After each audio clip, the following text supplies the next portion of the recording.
This is KI0AR. Does anyone need to use the repeater systems before I begin this evening's Colorado Astronomy Net? Please go ahead now.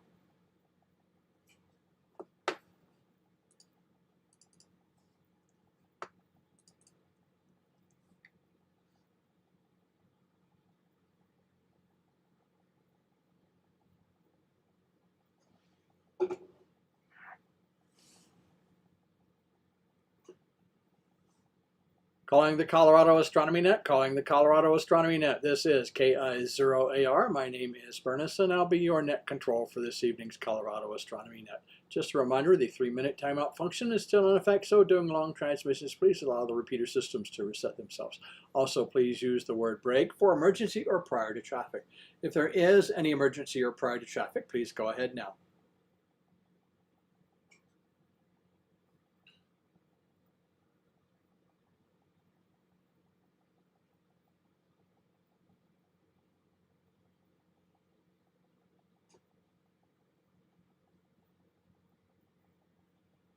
Okay, nothing heard. This is KI0AR Net Control for the Colorado Astronomy Net. This net meets every Tuesday night at 7 p.m. Mountain Time, 0100 Zulu, on Wednesdays to discuss topics of an astronomical nature, what's up in the night skies for the week, any other special events that may be of interest to the amateur radio astronomy enthusiasts around the world. Also, this is one of the few nets where your check-in does count. I tally up the numbers and send them off to JPL at the end of each month. Counts as part of their outreach to the general public, of which we are a part. So all check-ins are definitely appreciated. I take check-ins several ways. If you have NetLogger, you can hop onto NetLogger and I'll see you pop up in the AIM window and I can get you logged in right away. I am also broadcasting on YouTube this evening, so anyone on YouTube that wishes to check in, I'm looking, let's see what happened to that. If you're, and I'll keep an eye on the YouTube channel for anyone wishing to check in. And let's see, and if you are new to the YouTube channel, just type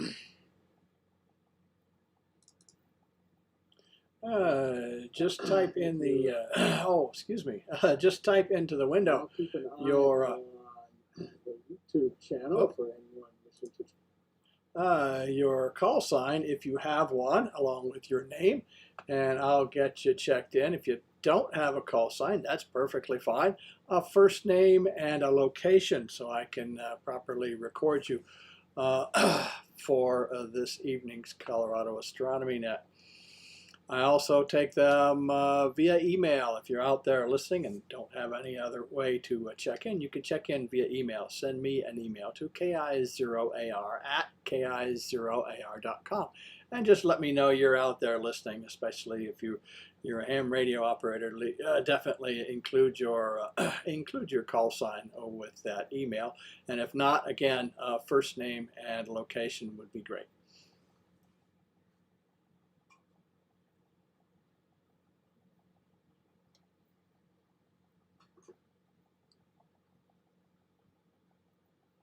And of course, I'll take check-ins over the air since this is radio. So right now, I'm going to go ahead and acknowledge those that are here already that have, let's see, let me type in.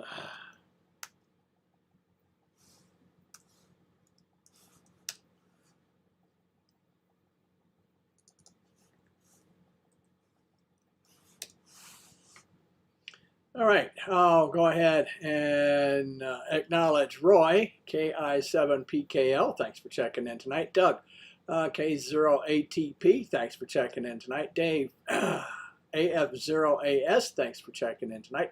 Rip, K3XO, thanks for checking in tonight. Ed, W6RDZ, thanks for checking in tonight. Mike, over on YouTube, thanks for checking in tonight.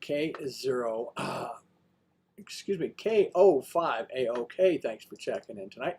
And John, W2JLS over on YouTube as well. So thanks for checking in tonight. I got everybody so far, so I'll go ahead and open up the net for check-ins.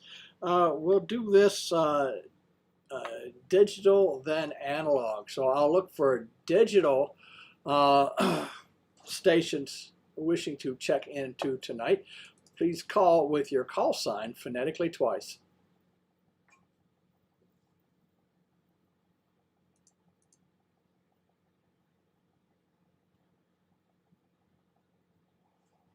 KE9DWH.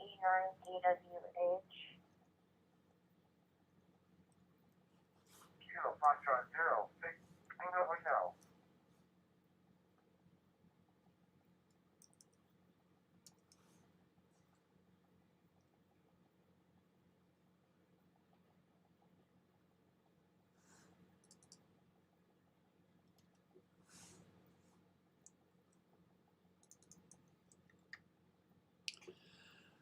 Okay, let me make sure I got that call sign correct. That's a new one on the list. Kilowatt Echo 9 Echo Whiskey Hotel. That KE9EWH. Is that correct?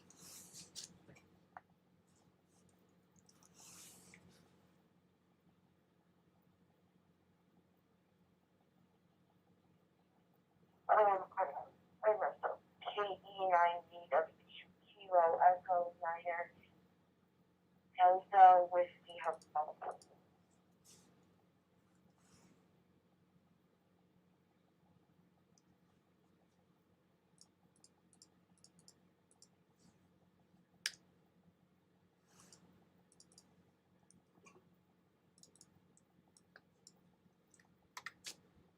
Okay, I got the correction. Kilo Echo 9 Delta Whiskey Hotel. Lydia, welcome to the Colorado Astronomy Net. That is still a new call on the list, no matter how you look at it.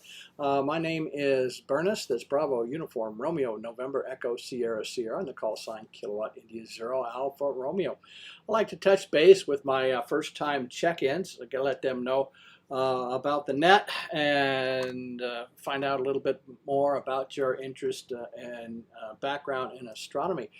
Whether you're just starting out or you've been doing it for decades like I have. I've been doing the net for 30 years. And so I've been having fun, learning something new every time. Let's see. Well, yeah, I'm doing it a lot. I'm obviously taking some check-ins, got some announcements, got some local astronomical news, got some bulletins to pass along. We have a rocket report later on, and then hopefully you can stick around, because after all of that, I like to go down the list and touch base with all the check-ins and find out what they're looking at the skies. If they have any questions or anything like that to share with the net tonight. So Lydia, welcome to the net. Tell us a little bit about your background interest in astronomy. Go ahead.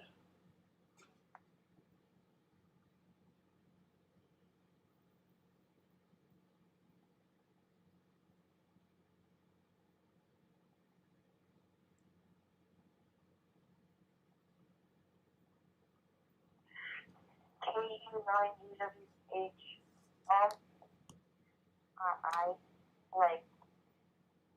I really like Star Wars. So, and I like science, and I like looking at the stars, and the Northern Lights is really pretty.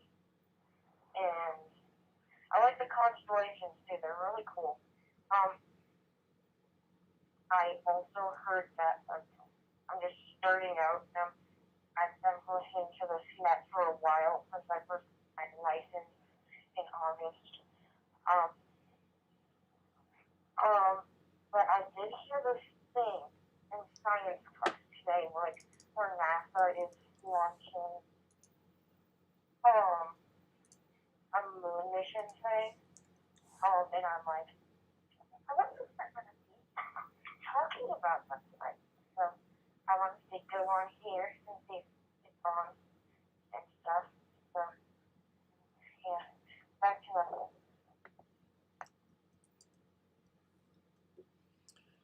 All right, Lydia, you betcha. That would be the Artemis mission launching tomorrow. So stay tuned for that. Hopefully they can. They used to bring in TV sets into our classroom when they launched the Apollo missions back in the 60s when I was in grade school.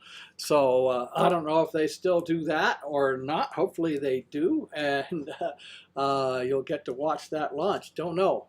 You could certainly ask, but definitely welcome to the net. Hopefully you can stick around for sure. There was another call in there right after Lydia's there. Kilo Fox 0 something something hotel. A little bit quick on the trigger there, and I only picked up that. If you could give me your call again phonetically twice, I'll get you on the list there.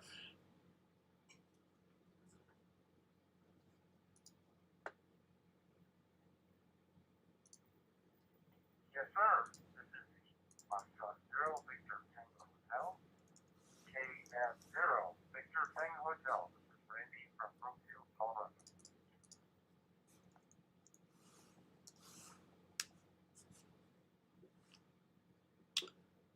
Well, hey, Randy, thanks for checking in tonight. Thanks for the correction on the call. KF0 VTH, thanks for checking in tonight. I don't see anybody else over on YouTube, and nobody else over on NetLogger there. I'll call for analog stations. Any analog stations wishing to check into tonight's Colorado Astronomy Net, please call with your call sign phonetically twice.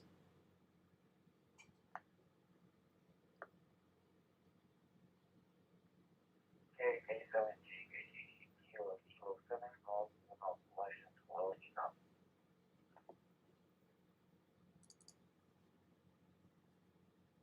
X-ray 0, Alpha Bravo Echo. Whiskey X-ray 0, Alpha Bravo Echo. Abraham in Sterling, WX0ABE.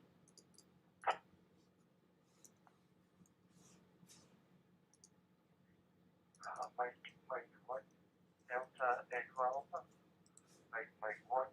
Delta Echo Alpha.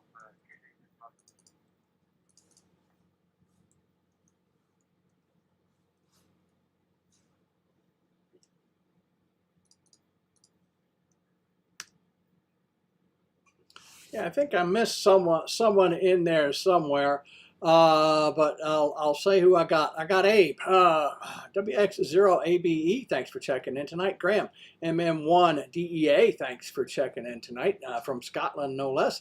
I might get back to you right now because I know you have to rack out pretty soon. Chad, KF0UUC.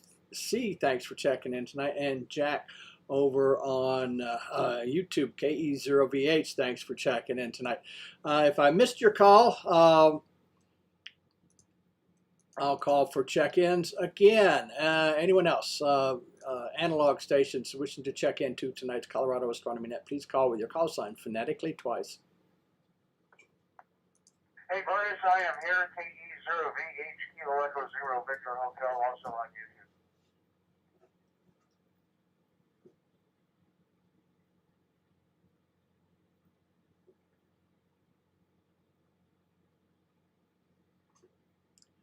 Gotcha, Jack, KE0VH. You're on the list. Anyone else? I'll just open it up. Anybody else? Any mode, anywhere, any call. Please call with your call sign phonetically twice.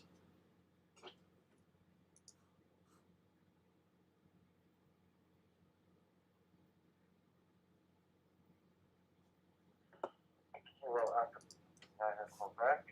Kilo Echo, 9 Quebec, via Echo. No traffic, back to that. Kilo India 5, Tango Mike. In Houston, Texas, no traffic.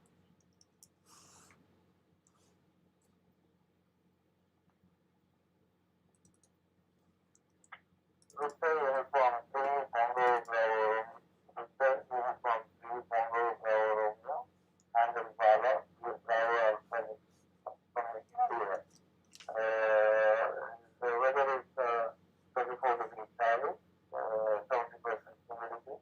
98, no traffic, VA3 Tango Bravo Romeo.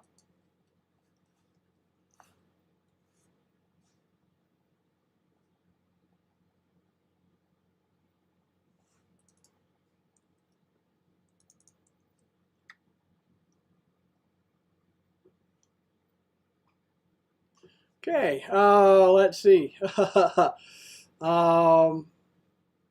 Was that Kilo Echo 9 Quebec? If I got your call sign, did I get that complete there? If you could come back and make sure I got it correct, I'll get you on the list for sure. Kilo Echo 9 Quebec station, come back and let me know if that's correct.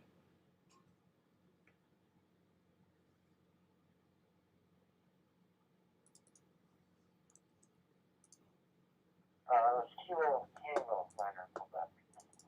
Okay. Again, Kilo Tango Center, Quebec. Back to that.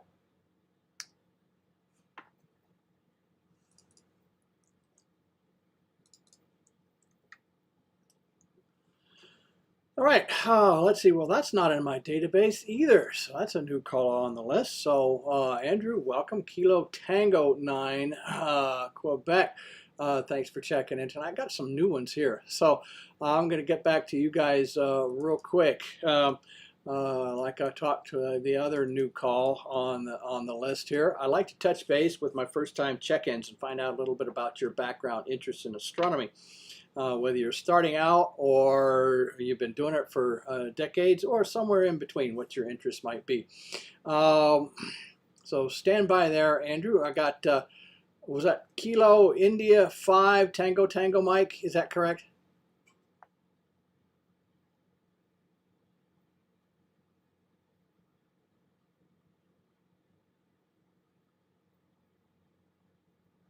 That is correct. Kilo India 5, Tango Tango Mike. Thank you. Okay, Robert, that's the same thing for you. I'm going to put you on the spot in just a sec. So thanks for checking in tonight. And then we got Victor Uniform 3 Tango Bravo Uniform. Is that correct? Looks like that's in India. Victor Uniform 3 Tango Bravo Romeo. If you could come back. Your signal was a little bit over modulated. So if you back off a little bit from the mic, or if you're on Echolink a little bit further away from whatever instrument you're using there, the signal will come in a little bit clearer. Go ahead. I think that was Victor Uniform 3 Tango Bravo Romeo. Go ahead.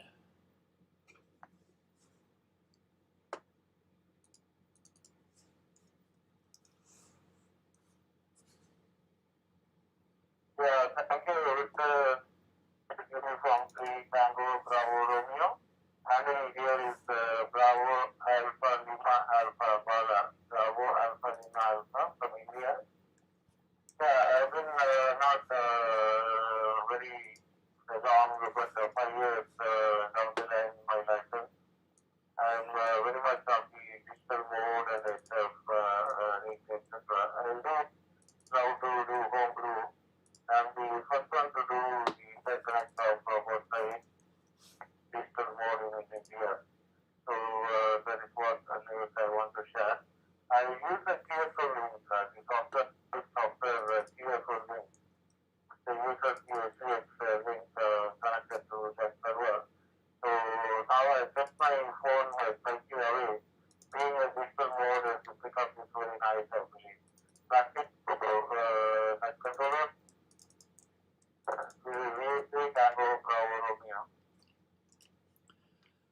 All right, Bala, thanks for that. Let me acknowledge Ken, NV7SS, thanks for checking in tonight, and Bill, VA3YBS over on, yeah, oh, he just popped offline, so I guess he didn't want to listen in. Okay. I'm going to go back up to Andrew, KT9 Quebec. Good evening to you, Andrew. Welcome to the net. Tell us a little bit about your background interest in astronomy. Go ahead.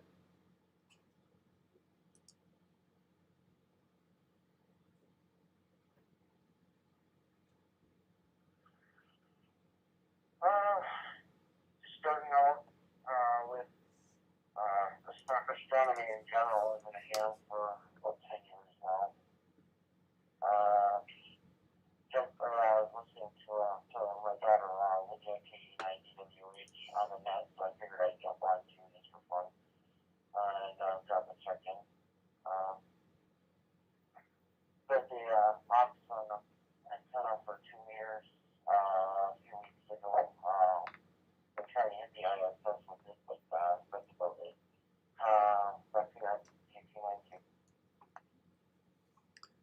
All right, Andrew, thanks for that. And again, welcome to the net. Robert, down in Texas, KI5TTM, also a new call on the list. So welcome. Tell us a little bit about your interest, background in astronomy. Go ahead.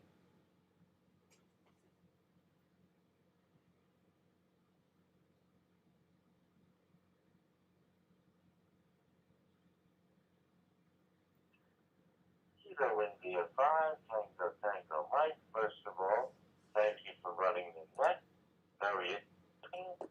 You have piqued my interest in astronomy. As of today, I am a newcomer to that, and thank you. I would like to delve into astronomy more in the future. Thank you for running the net.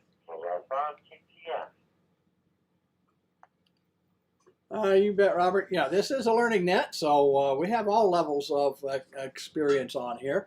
And, and so from those that are starting out to those that have been doing it for decades like me. And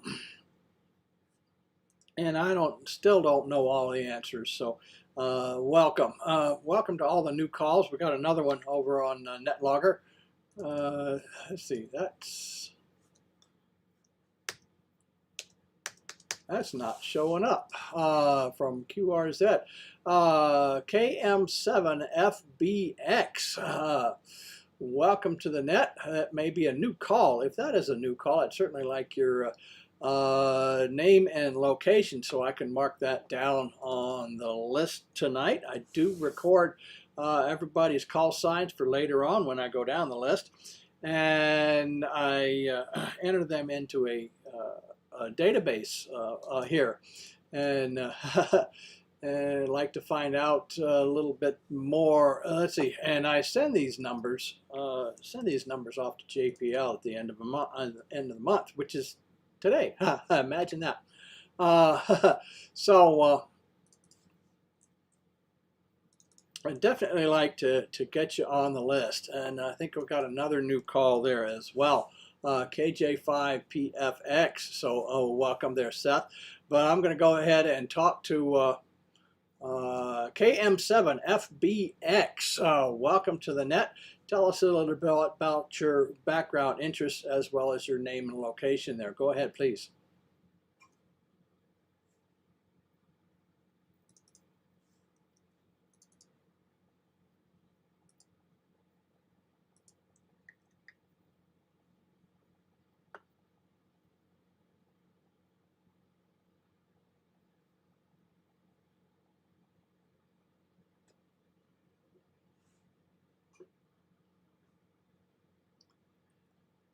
Okay, we got Seth, also a new call on the list, KJ5PFX. Good evening to you, Seth.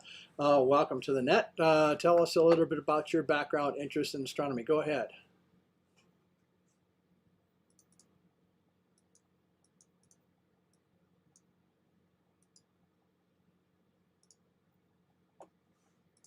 And KJ5, just like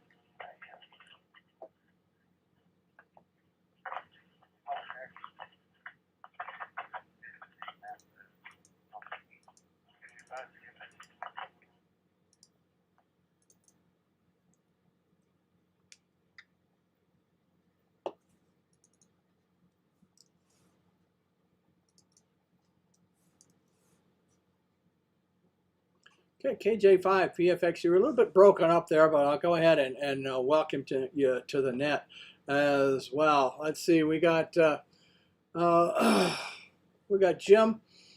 We got a couple new calls on the list over there. I think they're new over on YouTube. I need to get this net rolling. We've got a bunch of new people on here. So So thanks for that. I do appreciate it. Oh yeah, Kevin, KG7KMB, thanks for checking in over on YouTube. And Jim, KD9UJK, thanks for checking in tonight. Same question for you guys. What's your interest, background in astronomy? You can post that over there in the chat room and I'll pass it along to everybody else, whether you're just starting out or you've been doing it for decades or somewhere in between. So I do appreciate that. And again, welcome to all the new calls tonight. Great turnout, and I do appreciate that for sure. I'm going to go ahead and right now running a little bit longer, so I'll get into the announcements and then do the local astronomical news for April. We're pretty much done with March, so that'll pretty much count for tonight and tomorrow, basically the same thing. So stand by for that. I'll take check-ins a little bit later on, or if you have YouTube, or if you're on YouTube or on a NetLogger, I'll see you pop up over in either one of those two things, or you can send me an email, ki0ar@ki0ar.com. I'll take check-ins via that way as well. This is ki0ar, net control for the Colorado Astronomy Net. I hadn't done that for a while. I publish a monthly astronomy newsletter via email and the World Wide Web. If you wish to subscribe to the email version of my newsletter, please send me an email to ki0ar@ki0ar.com and request to be put on the list. Or you may visit the website at www.ki0ar.com/astro.html. And at the top of the web page is also a spot where you may submit your email address and get subscribed to the email version of the newsletter as well. If you don't want to remember all that, just Google my call sign, KI0AR. You'll find a whole bunch of links, including links to the web page and the newsletter.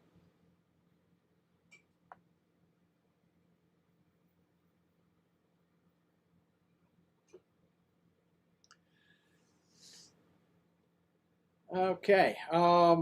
I also volunteer with a youth group called the International Association for Astronomical Studies, a youth group that meets in Strasburg, Colorado on Friday evenings at 6 p.m. Always looking for new members, freshmen through senior high school age students interested in astronomy, amateur radio, high-power rocketry, remote control aircraft flying, full-scale aircraft construction, archaeoastronomy, radio astronomy, and balloon launch communications. More than welcome to visit our website at iaas.org for more information, or visit us on Facebook under the same name, the International Association for Astronomical Studies. Also a reminder that the IAAS also has a club call sign, which is K0AAS. So if you happen to hear that on the radio, be sure to say hey, especially on Friday evenings. And maybe you can catch one of the students and talk to them and find out a little bit more about what they're doing. Got a whole bunch of projects going on as well. So the students are getting very interested in that.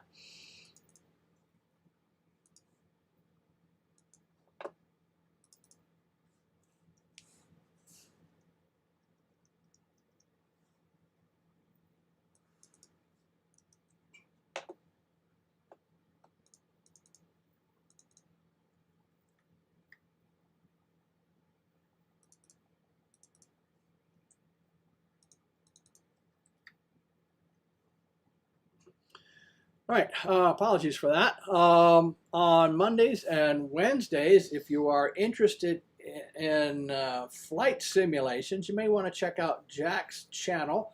That's KE0VH's YouTube channel, which is Captain Jack Flight Sim.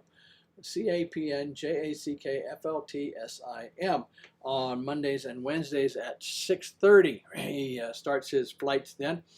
And goes until landing. So it could be an hour and a half, could be 2 hours, maybe even longer. Who knows? Depends on where he's flying to or flying around. Interesting times for sure. Flies over different areas of the globe, and the simulation is actually quite accurate for. And then of course he's flying it as if you're sitting in the cockpit with him. So. You can chat along with him as well and listen to music there, and a whole bunch of people on there, flight simmers as well as amateur radio operators on there as well. So check that out on Mondays and Wednesdays at 6:30 on YouTube. Oh, all right. This is KI0AR Net Control for the Colorado Astronomy Net. I'm going to go ahead and get into the local astronomical news for April. I'll start off as usual with the phases of the moon. We've got a full moon tomorrow on the 1st. Got a last quarter moon coming up on, is that right? Okay, I got to make some corrections here.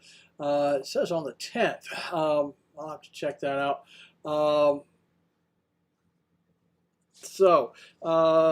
This is kind of a dry run for my newsletter here, and do apologize for some of the pauses, but I want to make sure that when I publish the newsletter, going out probably later this evening and tomorrow, that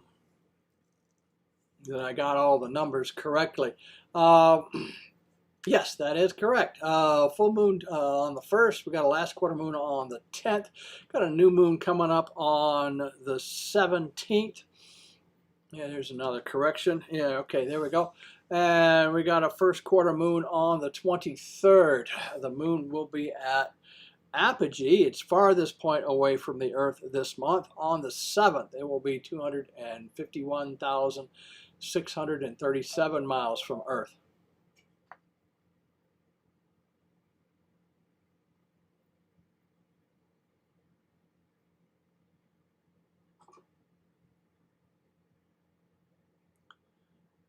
The moon will be at perigee, its closest approach to the Earth this month. On the 19th, it will be 224,707 miles from Earth. The one reason I do apogees and perigees of the moon, or when they're closest and further away, is when we get to seeing supermoons or eclipses. When the full moon is on or near a perigee, which is when it's closest, those tend to be what they call supermoons. They're a little bit larger and just a few percentages brighter. We'll run into some supermoons this fall, September, October time frame. We'll have 4 more of those coming up at the end of the year. And of course, solar eclipses when the moon fully covers the sun. And the closer to perigee we're at, the longer that we have the duration of solar eclipses. And when the moon is at apogee, it's farther away, for either a full moon or the eclipse. For a full moon, it seems to be a little bit smaller and a little bit dimmer by a few percentage points. And when the moon is at apogee during a solar eclipse, you get an annular eclipse where the moon doesn't quite cover the sun and you see the ring of fire. So always like to let you guys know when those are closest and further away.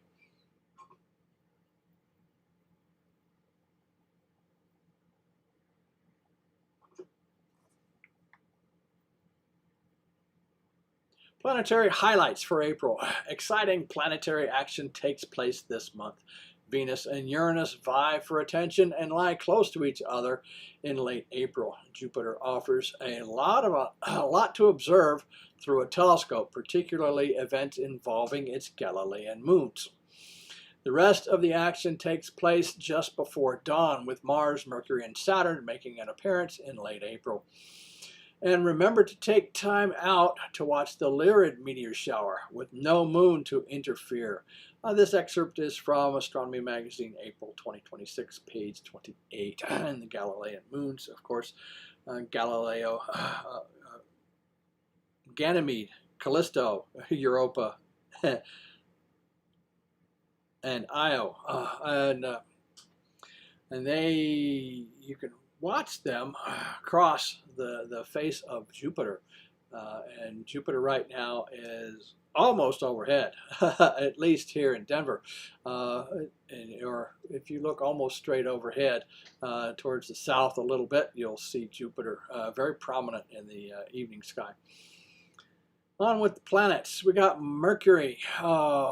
Will be at greatest western elongation, about 20 degrees west of the sun on the 3rd. That means it's actually leading the sun in the morning, and you'll see it in the east before sunrise. Mercury rises at 5:46 a.m. on the 1st and about 5:33 a.m. by month's end. Mercury is visible in the eastern sky about 30 minutes before sunrise. Mercury moves from the constellation of Aquarius into Pisces, shining at magnitude 0.4 on the 1st.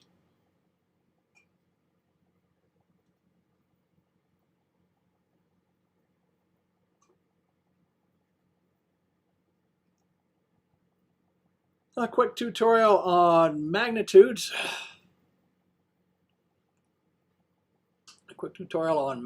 The magnitude scale is an inverse logarithmic scale, meaning as the magnitudes increase, the apparent brightness of an object decreases by a factor of about 2.5. The dimmest object that the human eye can see under optimal conditions is about 6th magnitude. If you're near big cities, it's probably closer to 4. So a magnitude 5 object is 2.5 times brighter than a magnitude 6 object, while a magnitude 7 object is about 2.5 times dimmer.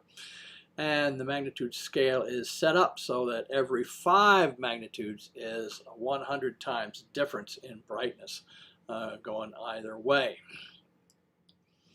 And when we get into the negatives, you definitely can see them with the naked eye. But I do recommend you point your binoculars and telescopes up to those bright objects that you can see with the naked eye and pull out a lot of those details.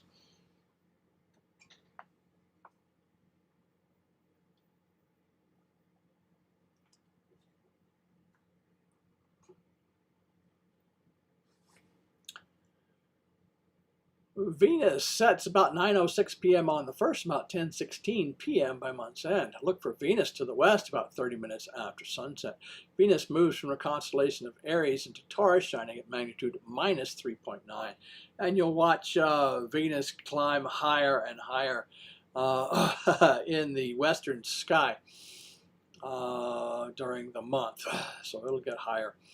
And then we got Mars. Mars rises at 6:07 a.m. on the 1st and about 5:03 a.m. by month's end. Look for Mars low to the east in the morning about 30 minutes before sunrise. Mars moves from the constellation of Aquarius into Pisces, shining at magnitude 1.2. And then we got Jupiter. Like I said, Jupiter, is setting about 2:55 a.m. on the 1st and about 1:09 a.m. by month's end. By the time the sun sets, Jupiter is high in the southern sky. Right now, it's almost directly overhead, and the further south you go, the more overhead it's actually, and dominates the rest of the night until it sets in the early morning hours before dawn. Jupiter is in the constellation of Gemini, shining at magnitude -2.1. And this is KI0AR Net Control for the Colorado Astronomy Net. Continuing, we got Saturn rising about 6:41 a.m. on the 1st and about 4:51 a.m. by month's end. Look for Saturn towards the east in the morning sky before sunrise. Saturn moves from the constellation of Pisces into Cetus, shining at magnitude 0.9. You'll have to wait a little while for Saturn to be visible. I think it's still lost in the early twilight glow in the morning. So give it about another week or two. So that you can see Saturn just over the eastern horizon. We got Uranus, sets about 11:16 p.m. on the 1st, about 10 about 9:26 p.m. by month's end. Look for Uranus to the southwest in the evening. Uranus is in the constellation of Taurus, shining at magnitude 5.8. Then we got Neptune rising just a few minutes before Saturn there at 6:29 a.m. on the 1st and about 4:33 a.m. by month's end. Look for Neptune towards the east in the morning sky before sunrise.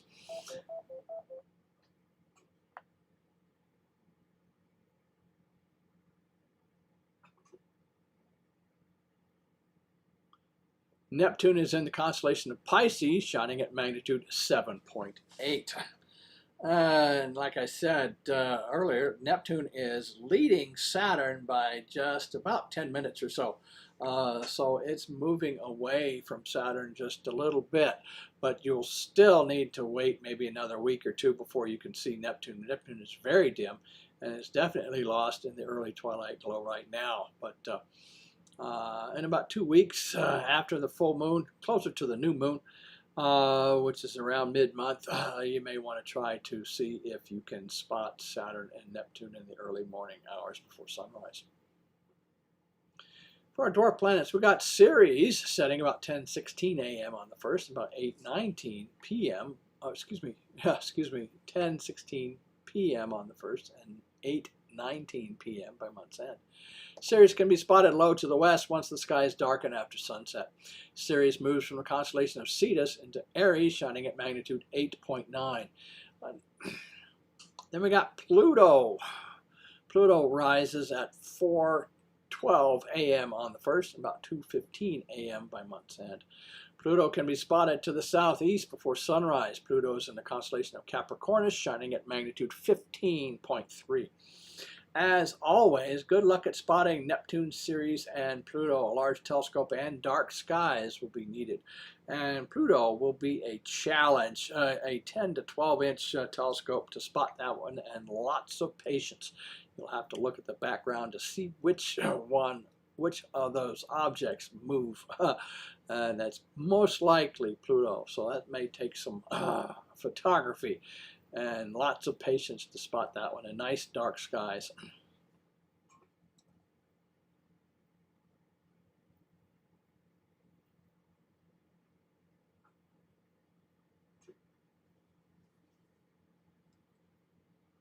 Meteor showers. The Lyrids meteor shower are typically visible between April 16th and 25th. Maximum occurs on April 21st, 22nd. Although the maximum rate is about 10, there have been instances during the last 200 years when rates were near or over 100 per hour. The average magnitude of the meteors is near 2.4, and the speed is described as rapid. About 15% of the meteors leave persistent trains, and this year should be proved to be a fairly good meteor shower this year. The moon will not interfere too much. The new moon occurs on the 17th, so that's optimal for viewing the Lyrids this year.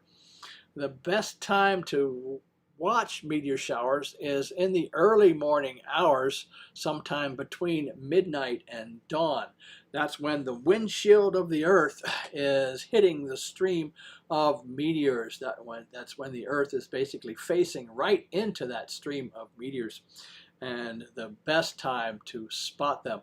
However, if you can't stay up late, or you don't want to get up that early, in the early morning hours, just see if you can spot some of those Lyrids in the early to late evening as well. You'll still see some of those, not at the peak numbers, but you'll still see some of those streaking through. You might even see some skipping across the atmosphere. Those are kind of neat to see when the angle is very low to the horizon. It's like skipping a stone. You see them bounce across the atmosphere. Those are rare, but the best time is early to late evenings when that radiant, that's the point in the sky where the meteors tend to appear to originate. So look for those mid-month.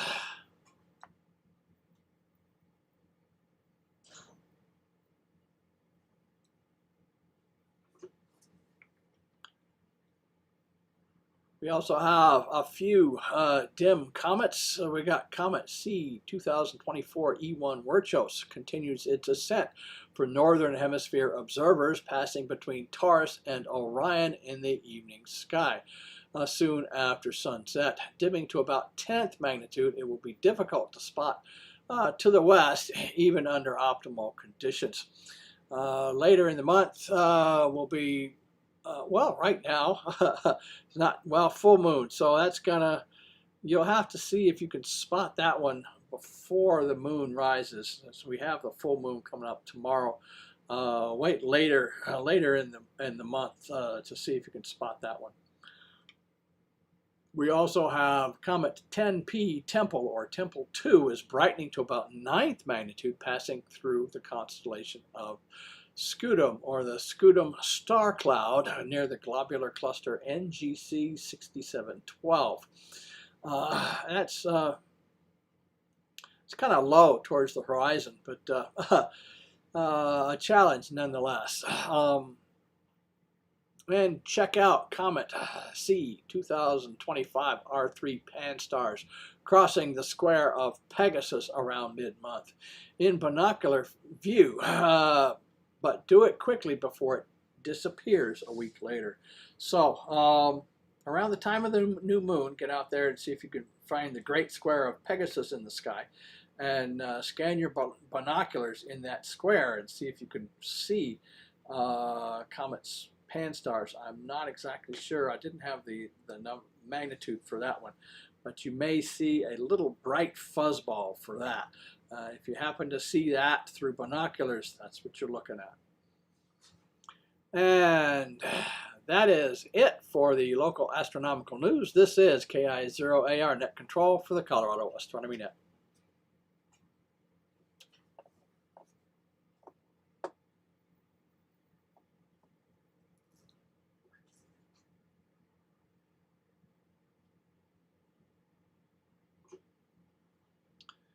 And okay, I'm looking over there. We got K7KOB David in Denver. Welcome to the Colorado Astronomy Net. Oh, let's see. You're on the list. You've checked in before, so there you go. Thanks for that. And KF0VXO. I know you checked in before.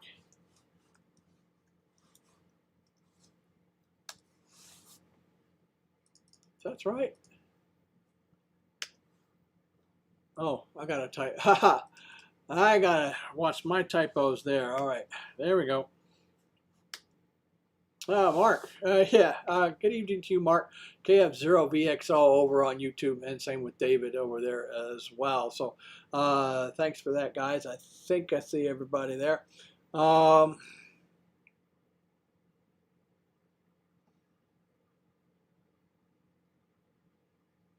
All right, there you go. Yeah, who was that? Jim, let's see, interest off and on over the past 50 years. So there you go. Thanks for that, Jim. All right.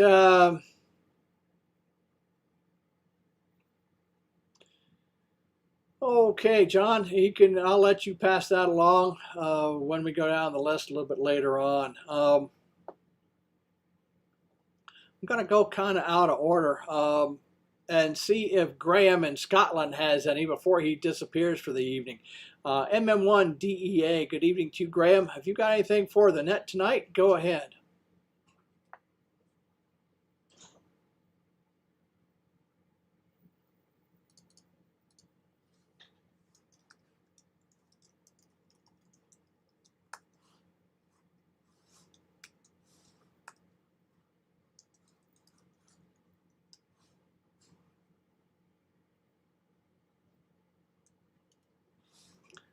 Okay, man, Graham may have left us. It's like 3 a.m. over in Scotland right now. Let's see, a quick pause for anyone else wishing to check into tonight's Colorado Astronomy Net. Please call with your call sign phonetically twice.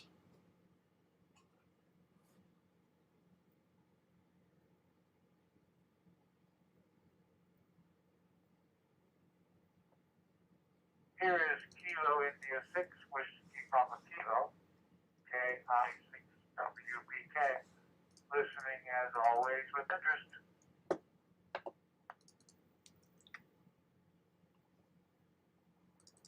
Victor Echo 3, Lake Quebec. Victor Echo 3, Mexico, Quebec, Davis Farm, Tango Oscar, Mike, and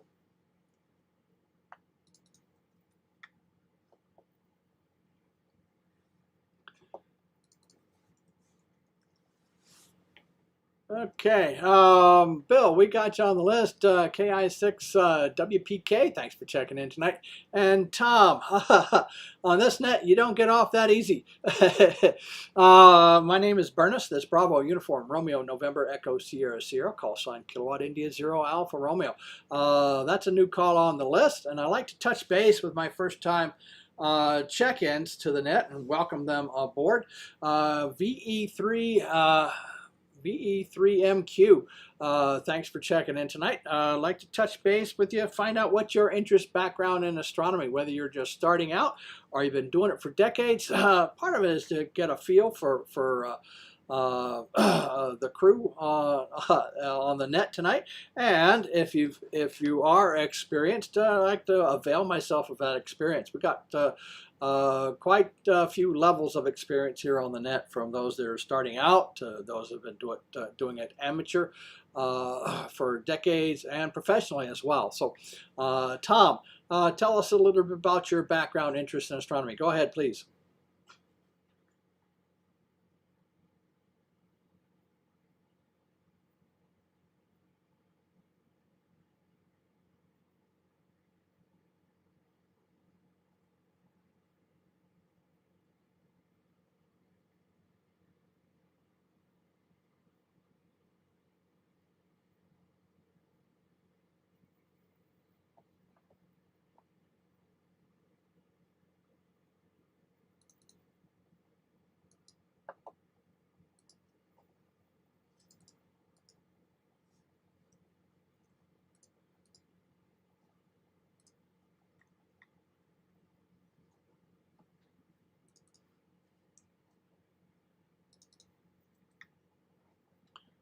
And we got Matt there over on YouTube. Matt, thanks for checking in tonight. VE3SMN. Maybe you can get Tom to to open up there and share with us. I saw your post over there. So, and then there's Tom. So you must know him over there, Matt. But yeah, this is a net where everybody gets to participate. I especially love questions and comments and what you guys are looking at up in space. Usually, it's if you've got any questions or anything, pique what we talk about, pique your interest for sure. So I definitely like to talk about that. And let's see, got a long list tonight. But right now, I'm going to go ahead and get into the bulletins for this evening. Let's see, I like to share with you this particular website. If you're interested in ISS passes over your local area, you may want to check out www.heavens-above.com. That's www.heavens-above.com.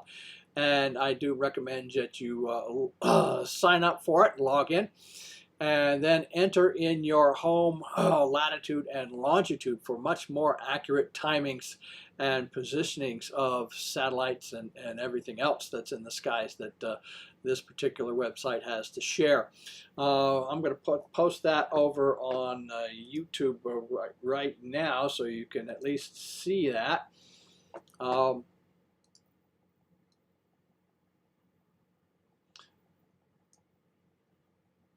Okay, that's kind of, all right, let's do that. There we go. What I like about this size is this is over the Denver area, so there's only one pass, and that's tomorrow evening.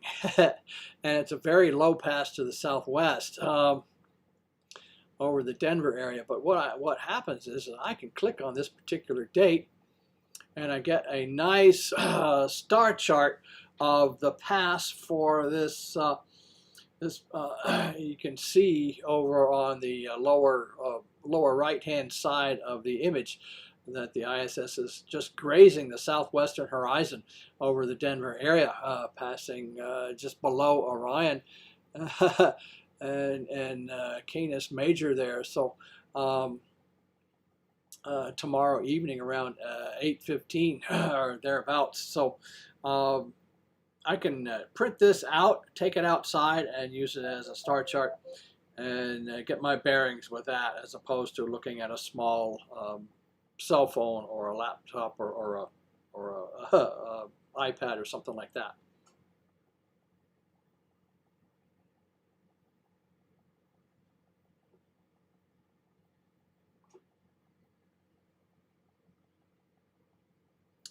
Also, I can jot notes on it or things like that. You can also see the other constellations that are up on this particular star chart, and just have fun with that. Not necessarily look at the ISS pass that's tomorrow evening, but this is the sky from Denver tomorrow evening around 8:15. So you can do that as well. Print on a nice star chart. And if you drop this on the ground, it ain't going to break. So there you go. And you can ball it up and throw it in the trash when you're done. Or recycle it. Yeah, there you go. So again, that website, www.heavens-above.com.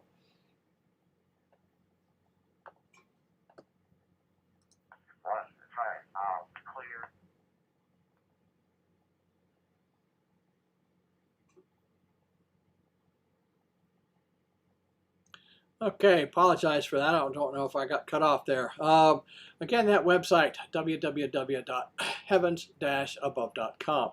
And like I said earlier, you can see a star chart of what the Denver skies look like at like 10:15, or excuse me, 8:15 tomorrow evening for that ISS pass. So lots of good info and detail on that particular site. And that's it for that bulletin. This is KI0AR Net Control for the Colorado Astronomy Net.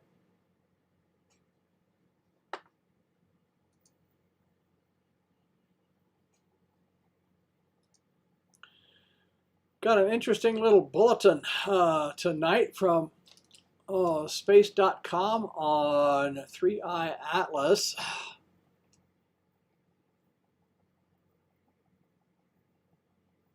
Interstellar comet 3I Atlas may be nearly 12 billion years old. So ancient its star system may no longer exist.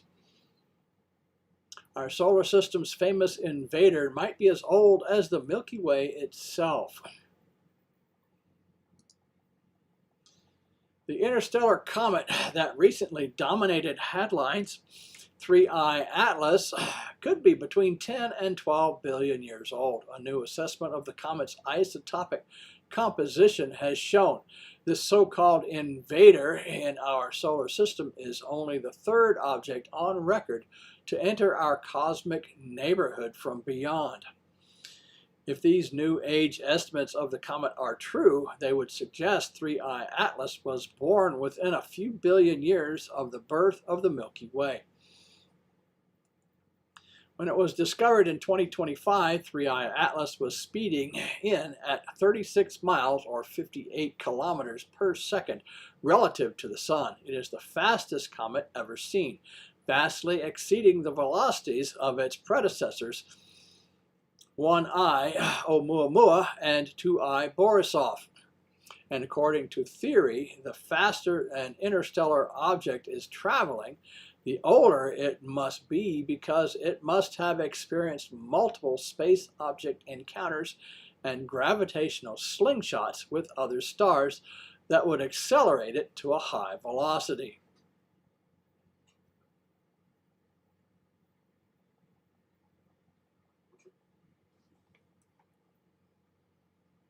So, based on the comet's velocity, astronomers Astor Taylor and Daryl Seligman of the University of Michigan and Michigan State University, respectively, determined 3I Atlas has a kinematic age somewhere between 3 billion and 11 billion years old.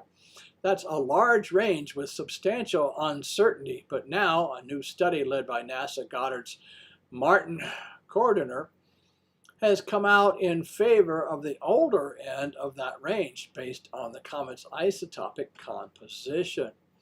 From studies with the James Webb Space Telescope's Near-Infrared Spectrometer, or NIRSPEC, Cordiner and his team measured both the ratio of carbon-12 and carbon-13 in 3I Atlas, and also how enriched 3I Atlas's water is with the molecule deuterium,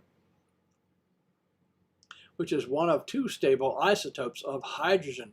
Both these parties are important tools for deducing the age and origin of the comet. Isotopes are atoms of the same element and have the same number of protons but differing numbers of neutrons. Carbon-12 is the regular form of carbon with 6 protons and 6 neutrons. Carbon-13 is the isotope with 6 protons and 7 neutrons. Deuterium has 1 proton and 1 neutron, as opposed to regular old hydrogen, which has 1 proton and no neutrons. The carbon isotopes are found on 3I Atlas in compounds such as carbon monoxide and carbon dioxide, and even organic molecules such as methanol, formaldehyde, and methane.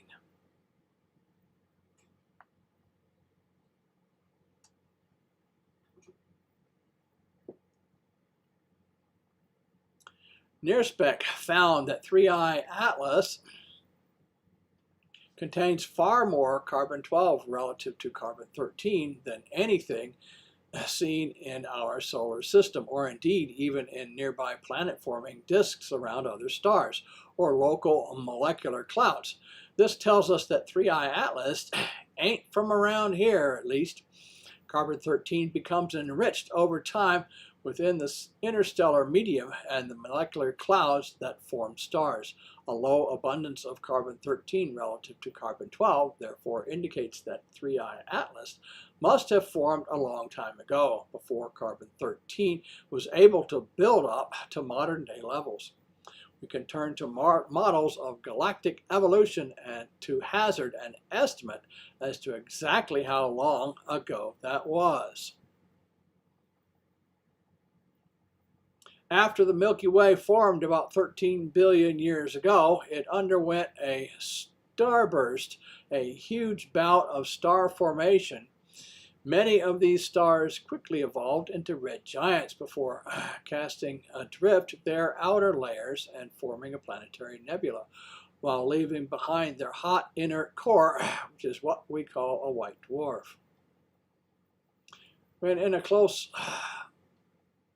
binary system with another star, a white dwarf can steal so much material that it ignites a thermonuclear explosion on its surface. We call this a nova, and such events are prodigious producers of carbon-13. A rapid burst of nova explosions is expected to have therefore occurred during the first 4 billion years of the Milky Way's history. For 3I Atlas to contain such a low ratio of carbon-13 relative to carbon-12, yet still contain some heavy elements, it must have formed in the middle of all this, before the carbon-13 abundance had a chance to build up in the galaxy. This would actually place 3I Atlas's age at 10 to 12 billion years old.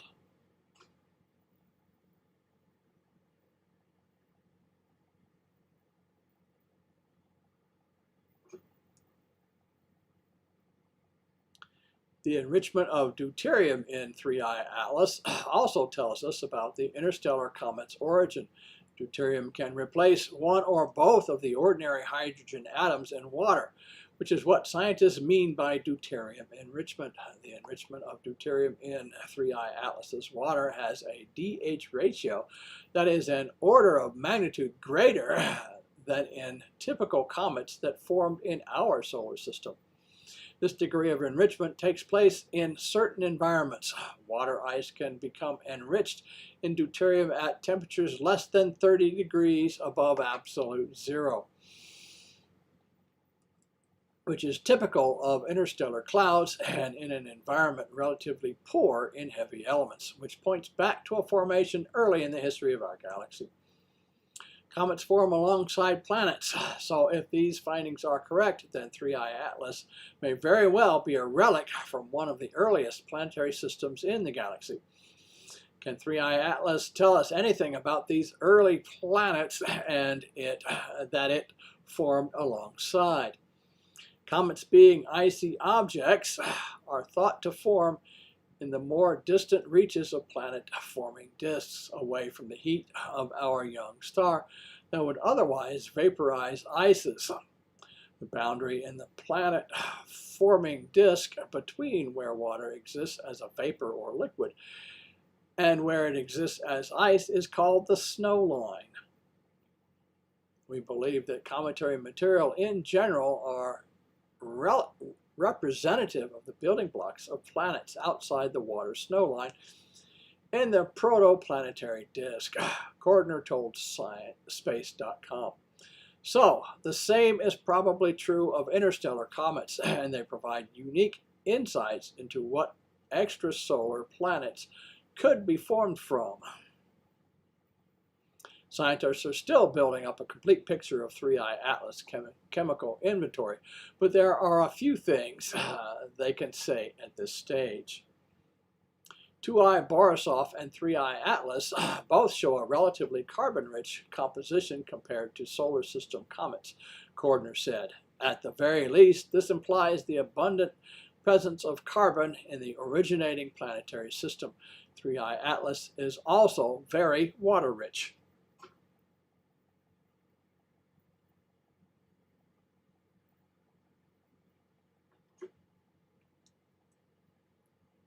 The presence of deuterium and various carbon and oxygen compounds is indicative of a fairly complex chemistry that took place on icy dust grains from which 3I Atlas planetary system likely formed, telling us that organic molecules and water were important components of planets, even that early in the universe's history. However, 3I Atlas' true point of origin remains a mystery, and likely will always will. Tracing its path back more than 10 million years becomes difficult, if not impossible, because of gravitational interactions between 3I Atlas and the stars that it passes close to, which perturb its trajectory. I think that 10 million was probably supposed to be 10 billion. However, the knowledge of its age narrows things down a little bit. The Milky Way's disk is split into two parts, a narrow 1,000 light-year deep disk, where most of our galaxy's star formation now takes place, and where our sun was born, which is located inside a more diffuse and deeper, thick disk, about 3,000 light-years deep. Observations of stars in the thick disk by the European Space Agency's Gaia mission suggest the thick disk began forming 13 billion years ago, whereas the thin disk is thought to be much younger, forming about 9 billion years ago. If these ages are correct, then 3I Atlas may have come from a thick disk star. That seems more probable the older 3I Atlas is, says Cordner. Indeed, 3I Atlas is so ancient that the star system that produced it may not even exist any longer. Is 3I Atlas truly a relic from a lost era of planet formation?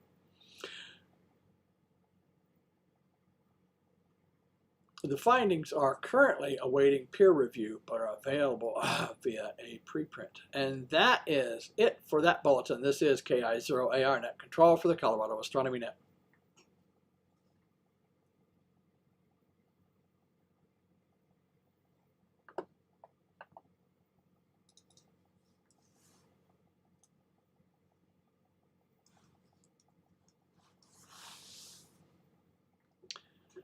All right, now's the time for the rocket report. I'm going to call on Ed, W6RDZ. Good evening to you, Ed.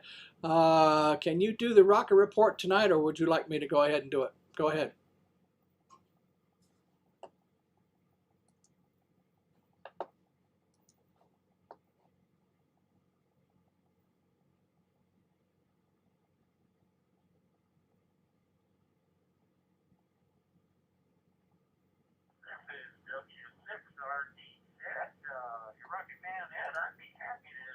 to record tonight. How does my audio sound? Solid copy there, Ed. A little bit low, but I'm going to turn up the volume so the YouTubers can hear it there for sure. Go ahead with the rocket report, Ed. W6RDZ, this is KI0AR, net control for the Colorado Astronomy Net. My tongue is all tied up. The Colorado Astronomy Net. Go ahead, Ed.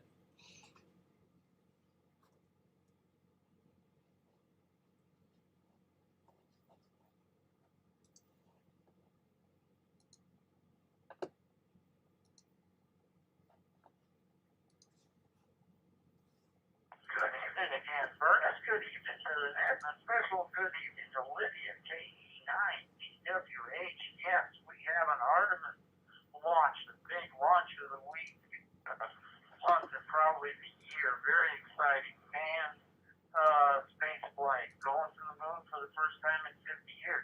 We'll get back to that, Lydia. First, I'm going to get a look at last week's rocket. Well, we had 8 orbital launch attempts last week, 3 SpaceX, 3 Chinese, 1 Rocket Lab, and 1 Russian. Starting last week's launches, let's see, Wednesday 26, China Aerospace and Science Corporation, they launched the SuperView NEO-2, 5 and 6 satellites on a Long March 2D rocket. The successful mission launched from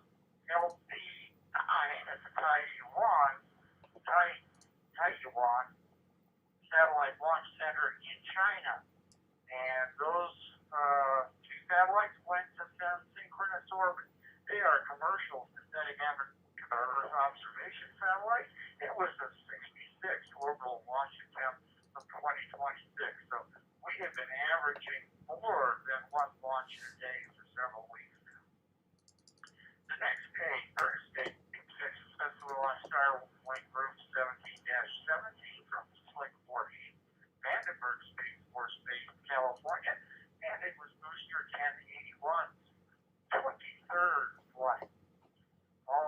That brings us to Thursday, March 26th. China Aerospace and Science Corporation launched the Xi'an 30 on a Long March 2D YZ-1S rocket and recent speed.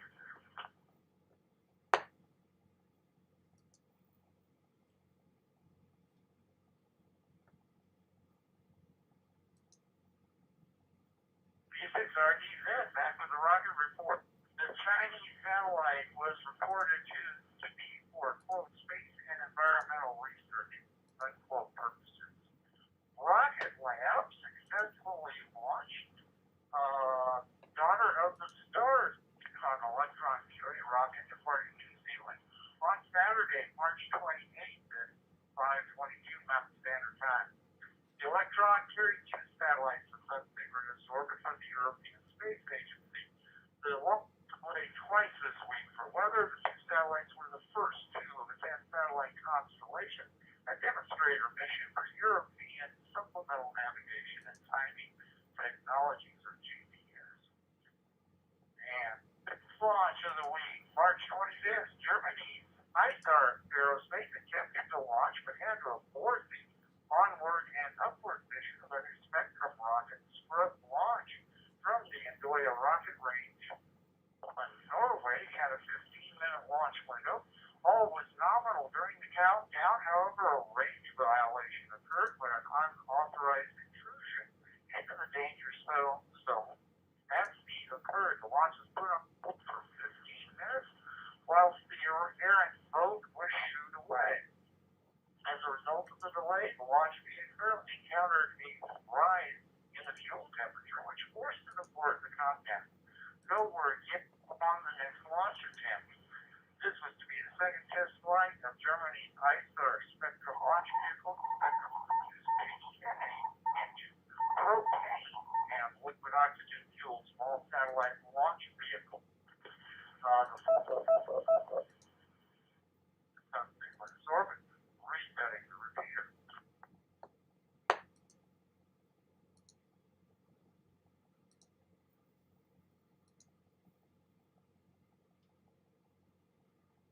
Sergeant Pitt back with the Astronomy Net's rocket report. Sixth launch, cast space on Monday, March 30th. Successfully launched the demo flight of Queensal prototype spacecraft from Site 140 Jiquan satellite launch out of China. The first launch and mission of CAS's new Connecticut 2 rocket with 3 spacecraft, including the new March 02 Queensal prototype station cargo resupply vehicle. Seventh launch, also on Monday, the 30th, SpaceX, the Transporter 16 rideshare mission on Falcon 9 from Vandenberg. 119 small satellites went to synchronous orbit. The launch was the 70th launch of 2026. Launch Monday, March 30th, 15 Mountain Daylight Time. SpaceX launched Starlink Group 1044 out of 40 Cape Canaveral. It was booster 1067, 34th flight, and SpaceX's 40th mission of 2026. And right about this now, this evening, should have been back there 17 minutes ago, we had expected Russia to launch the Meridian-M 21L mission on a Soyuz 2.18 Forget M rocket from Site 43/3 at the Plesetsk Cosmodrome in Russia. It was the 11th Meridian communicating satellite to fly, and it should have headed to it has not yet launched. It looks like there's purpose launch time now. W6RD, we're taking it.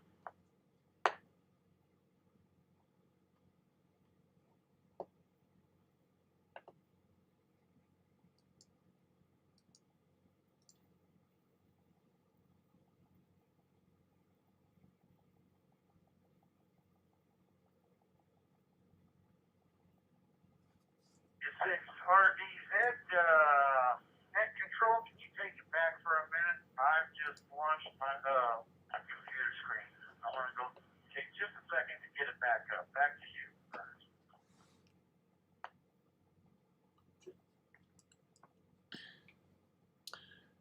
All right, Ed, this is KI0AR Net Control for Colorado Astronomy Net. Yeah, we just finished that, the Russian one that hasn't quite left yet, the Molniya orbit. That's an interesting orbit where it's a very extremely elliptical orbit where its hang time over the northern hemisphere, it's much greater than the hang time towards the southern hemisphere. It swings low and close to the Earth's atmosphere towards the southern hemisphere, and then slows down and takes a lot longer to look at the upper atmosphere for obvious reasons there. So it has a hang time over the northern hemisphere much greater than it is over the southern.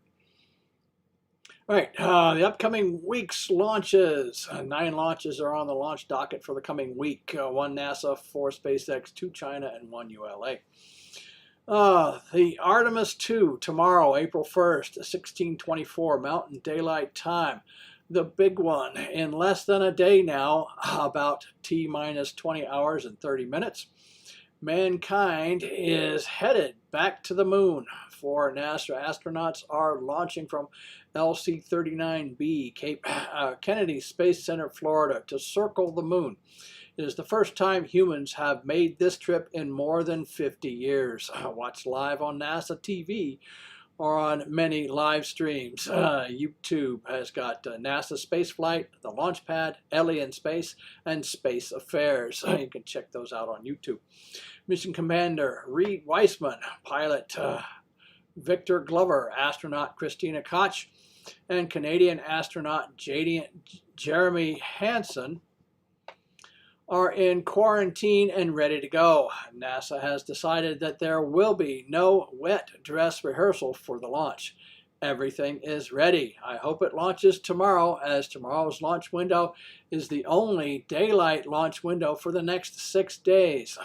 The other launch opportunities in early April are all at night, and the daytime launch will be a better spectacle for the new generations.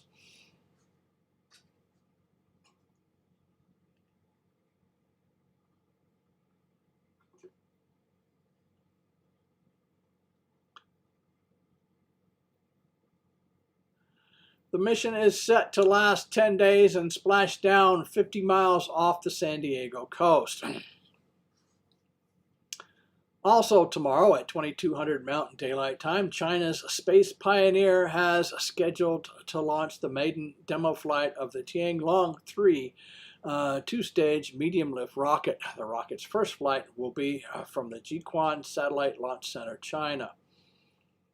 3, 4, 5, and 6. SpaceX plans 3 Starlink launches next week. Thursday from the Cape, Thursday from Vandenberg, Monday from Vandenberg. So actually there's 4 launches, but I'm not exactly sure which one's which. Amazon and ULA pushed their Atlas Leo launch from last week to this. On Friday, April 3rd at 23:45 Mountain Daylight Time, United Launch Alliance, or ULA, plans to launch the Amazon Leo LA-05 mission on an Atlas V 551 rocket from SLC-41, Cape Canaveral, Florida. This mission will launch the heaviest ever lofted by an Atlas V rocket, placing 29 Leo high-speed internet satellites into Amazon's mega constellation.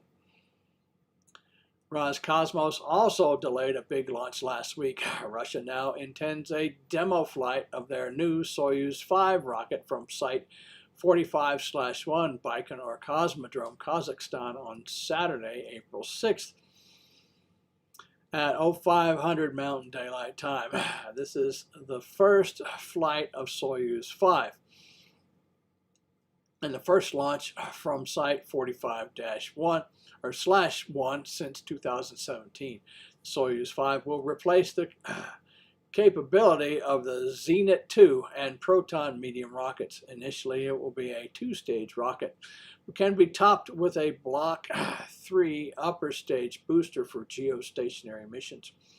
It is designed to loft 17 metric tons to LEO.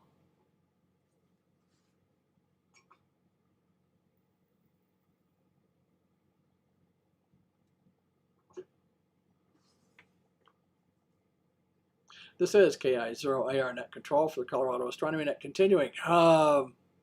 Tuesday, April 7th at 0700 Mountain Daylight Time, China Aerospace and Science Corporation, CASC, is docketed to launch an undisclosed payload atop a Long March 8 rocket departing LC-1, Wenchang Space Launch Center, China. And in space news, the Starship update with Artemis dominating the news. Not a lot of new Starship news. Work and testing continues at Starbase. No news on the launch date. This is the first test flight of a Block 3 version of Starship, the world's largest rocket. Preparations and testing continue at Starbase, Texas. More news this week on the nature of the medical emergency on the ISS that brought crew home 3 weeks early. NASA astronaut commander Mike Fink reported that he experienced a temporary, mysterious inability to speak while eating dinner aboard the ISS. The incident lasted for about 20 minutes. The incident's etiology remains unknown. Doctors have ruled out choking and heart attack.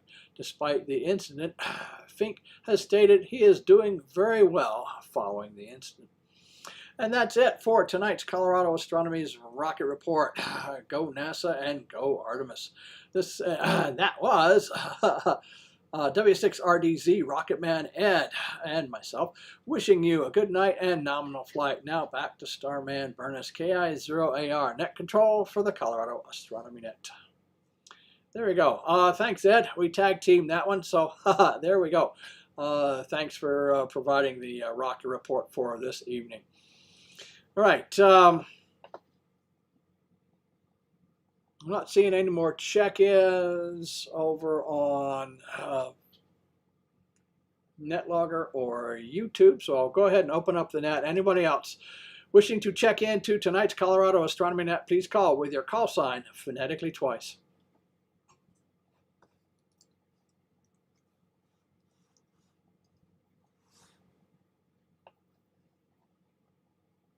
Uniform, Whiskey, Delta, 7 Uniform, over here just a few miles away from the Kennedy Space Center, over.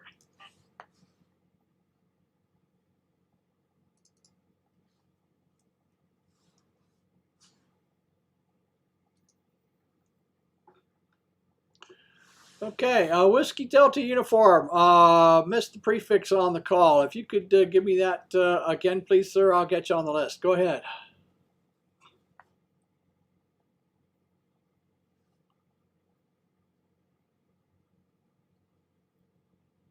All right, I guess I need to learn how to say it better because everybody has that problem with my call. Whiskey, Delta, 7, Uniform, WD7U. Over. No worries, no worries. I got you, Ricardo. WD7U. That's my fault more than anything else. So no worries and apologies there. We got you on the list, so welcome. I do believe that is a new call. This is a night for new calls. Wow. Oh, Lydia, I don't think, no, you're an old timer. I see you're popped up there, but yeah, welcome anyway. Haven't heard you in a long time there. We got 1, 2, 3, 4, 5, 6, 7, 8, 9 new calls on the list already. So, Ricardo, welcome to the Colorado Astronomy Net. I like to touch base with my first time check-ins. Again, my name is Burness. That's Bravo, Uniform, Romeo, November, Echo, Sierra, Sierra. And the call sign Kilowatt India 0 Alpha Romeo. You've caught the tail end of the Colorado Astronomy Net. I'm just getting ready to go down the list, but since you are new to the Colorado Astronomy Net, you get double duty. First off, I'd like to know a little bit more about your background interest in astronomy, whether you're starting out, you've been doing it for decades, or somewhere in between, what your particular interests are, whether you just like looking up at the skies, figuring out what's what, doing astrophotography or deep sky imaging, or just looking up with binoculars or a telescope or what have you, or you've been doing it for decades and could teach this stuff to me. So either way, Ricardo, and also, this is going to be the time where everybody else contributes to the net. If you have any questions or comments as well, I'll let you do that as well. So go ahead, Ricardo. Tell us a little bit about your background interests and any questions you may have. Go ahead.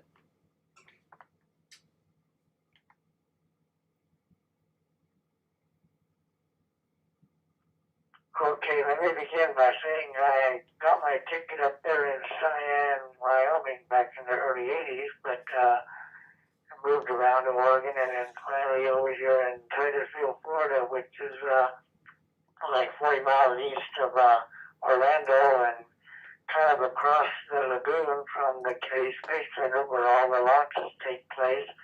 So as far as astronomy, I like looking out my back door and watching the launches, especially at night, about all these SpaceX ships. And tomorrow, the launch of the Artemis from my backyard. Right now, because of its popularity, our little town gets flooded with all kinds of visitors and people just parked along the coast of the lagoon over here in Titusville and just watch it.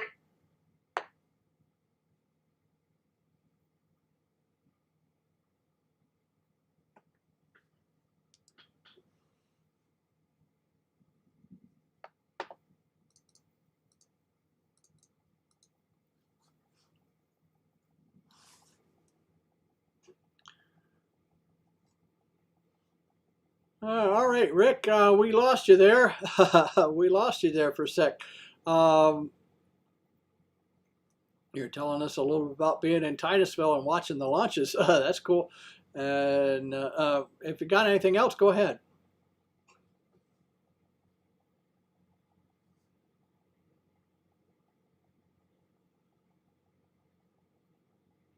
No, other than just enjoying, especially the night launches, when you see the evening sky turn brown, or turn orange, and watching the tail of the ships as their orange glare from the rockets at nighttime, watching them go across the sky. That part I like very much. Over.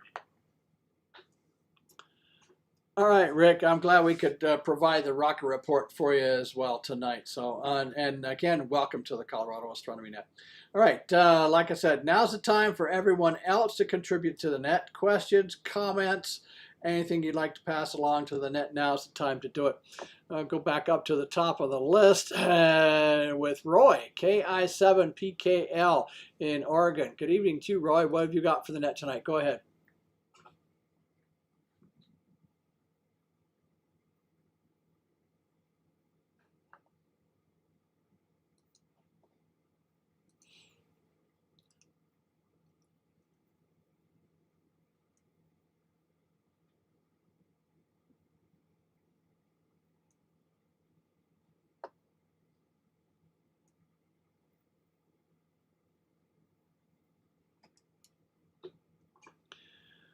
Okay, nothing heard from Roy tonight. That's unusual. Roy is one of our resident astrophotographers and has some marvelous astrophotography. And in fact, I like to showcase some of his work in my newsletters. So you can check out his site on his QRZ webpage. And check out some of his imagery. That's KI7PKL, and then check it out. Leave him a nice note, especially if you like those images for sure. Next on the list is Doug out in Parker, K0ATP. Good evening to you, Doug. What have you got for the net tonight? Go ahead.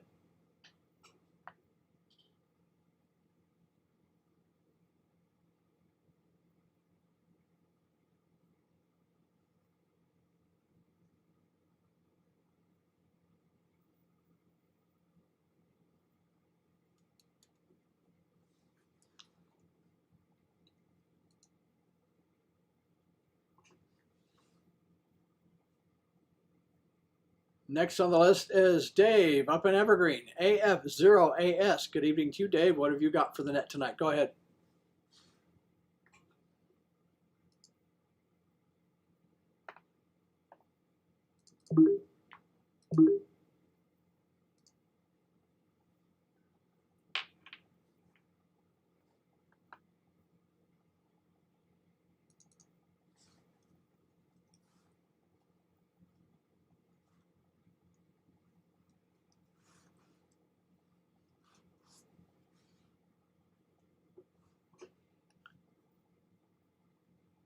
Everybody's leaving me. Everybody's leaving me. Okay. Next on the list is Rip in West Virginia, K3XO. Good evening to you, Rip. What have you got for the net tonight? Go ahead.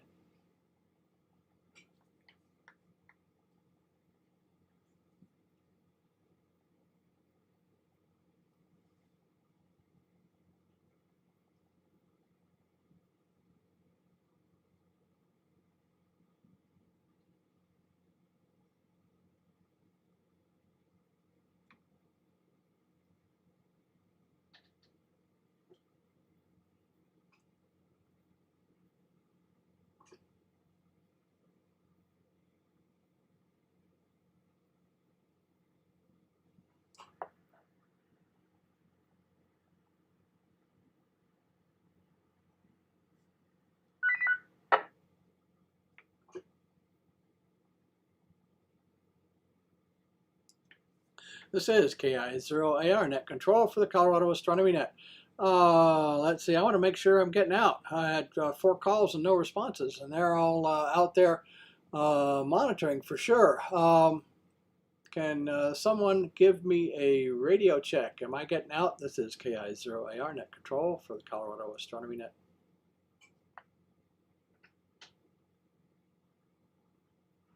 Yeah, Bernie, sure, solid copy. Q5, no problem. K0VH.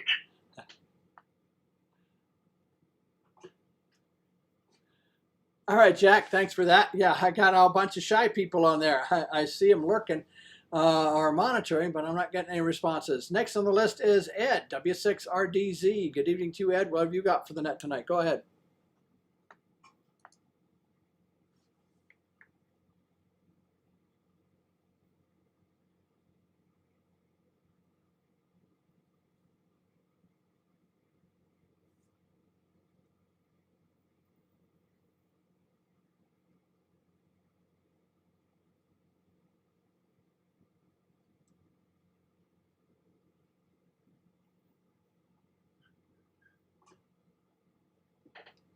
Did we lose anything? I'm wondering. Let's see.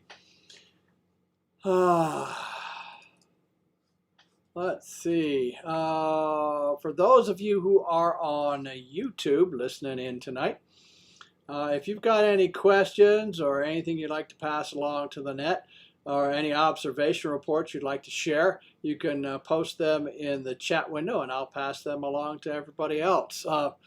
Let's see, we got Mike in Oklahoma, KO5AOK, and we had, I think, well, John checks in over here too. So we'll give John a call. W2JLS, good evening to you, John, up in Ohio. What have you got for us tonight? Go ahead.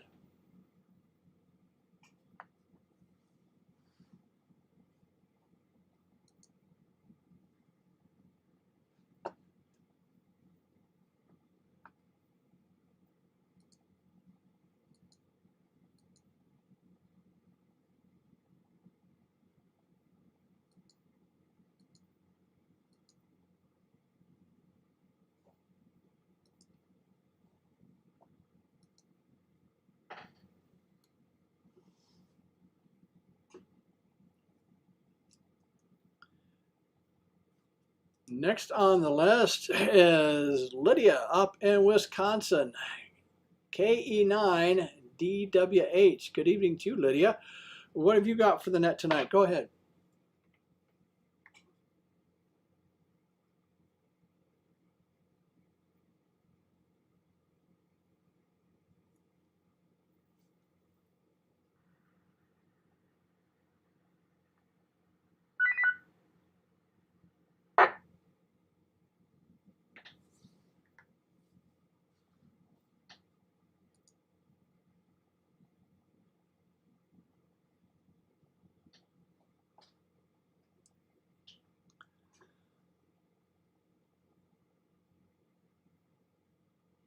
Okay, that's kind of weird. Experiencing some glitches over on the YouTube video. So I'm not sure. Let's see.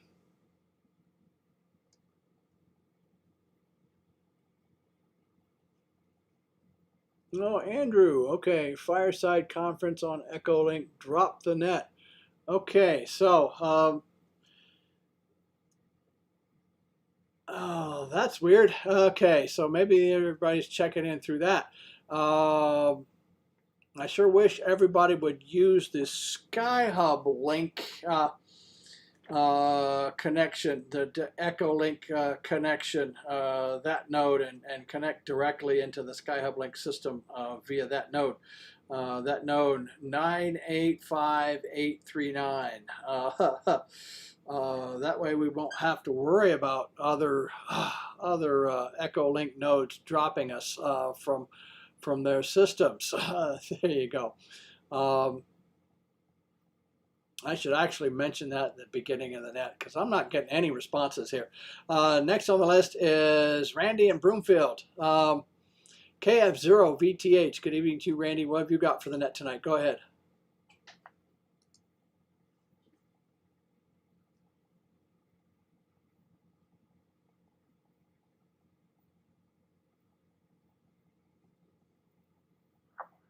Hey, Bernice from KE0VH.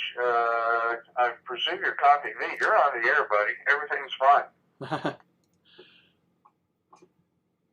Yeah, Jack, solid copy. I've gone through nine calls and no one has responded. So that's kind of weird. And I've got one, two, three, four, five of those calls monitoring. So at least over on NetLogger. So I don't know what's going on.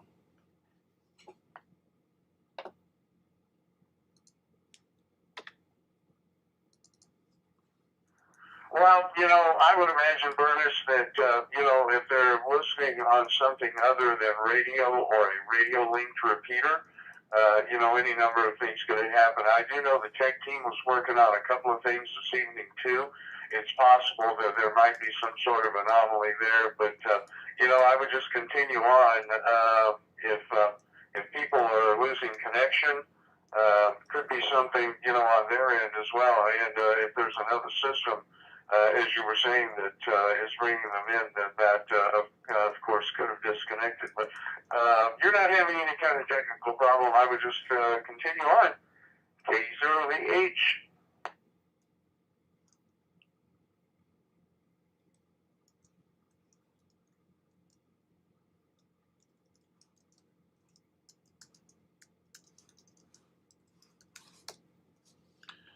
All right, Jack, I will do that. I will carry on. Next on the list is Abraham in Sterling. WX0ABE. Good evening to you, Abraham. What have you got for the net tonight? Go ahead.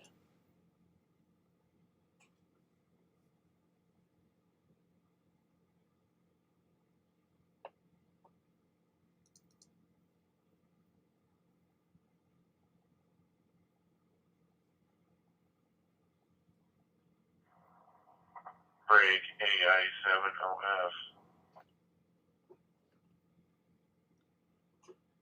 AI7OF. AI7OF. Jay, go ahead.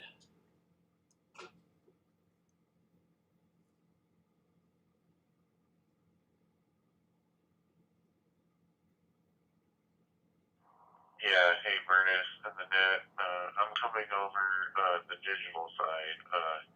The All-Star hubs are all connected weird.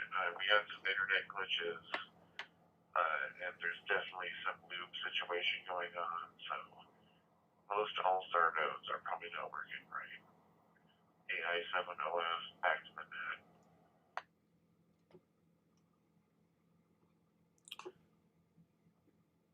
All right, thanks for that, Jay. And yeah, I got comments over on YouTube as well. Lost you on SkyHub. The node blew up, maybe. Can hear you on YouTube. All right, there you go. Hopefully people have kind of moved over. So if anybody that I've already called on YouTube, you can say, hey, you dropped from SkyHub. It was quite an explosive departure and disconnect. And now I've got video glitches over on YouTube as well. Can't hear you on any mode that I have just on YouTube. Okay, there we go. So, that's from RC Pilot 1953. There we go. I don't know if I got you on the list, RC Pilot. Why don't you post your first name and location over there, or if you got a call sign, that would be great too.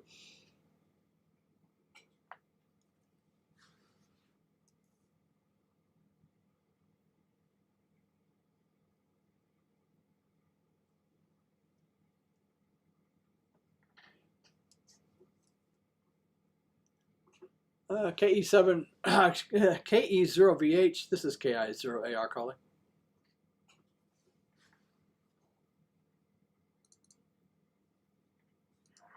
Yeah, go ahead, Bernice. And I heard Jay in there too. I heard what he said. So yeah, there must be a system-wide problem for whatever reason. Go ahead.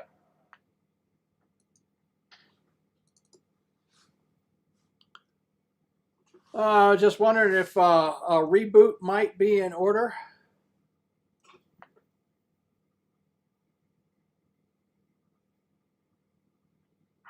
If they're no, they're doing something that's far more complicated than that. We just may have to.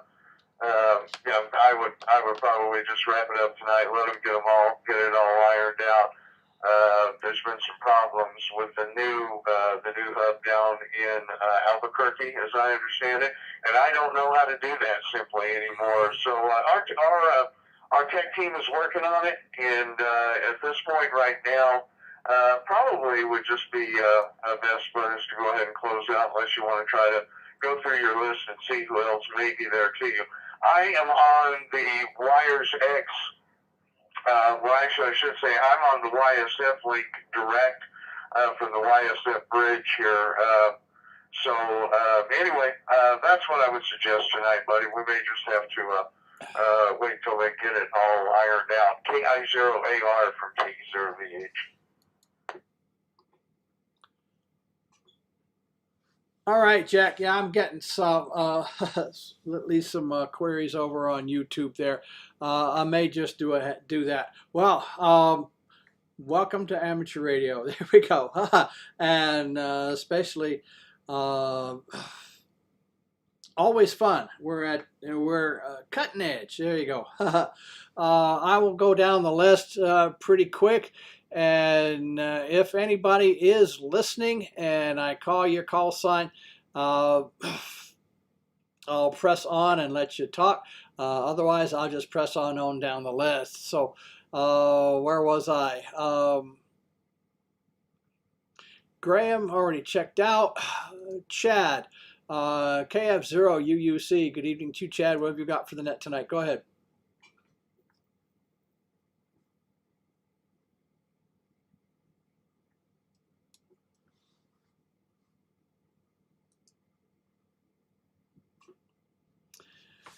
KE0VH, Jack, and Reet Ridge, what have you got for us tonight? Go ahead.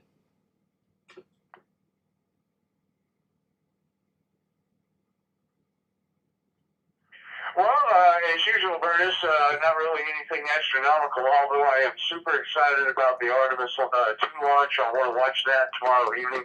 I understand that's going to be occurring about 4 to 4:30 our time, Mountain Zone time, and we'll probably be watching ABC's coverage of it or direct on the NASA channel over the internet, not sure which.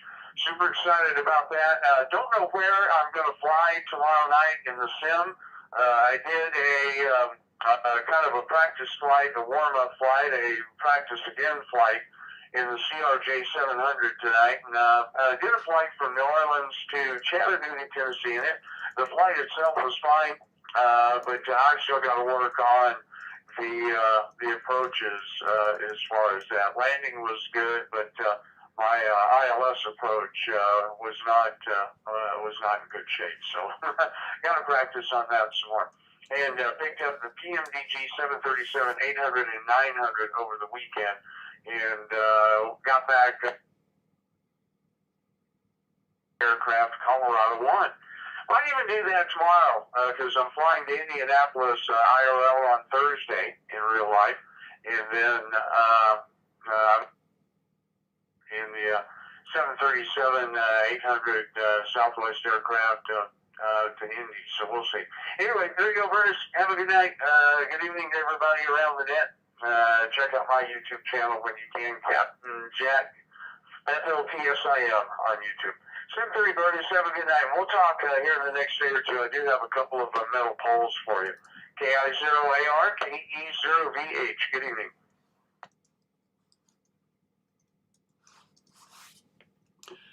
All right, Jack. Yeah, I just flipped it over to analog real quick. So 449450 was deader than the proverbial doornail.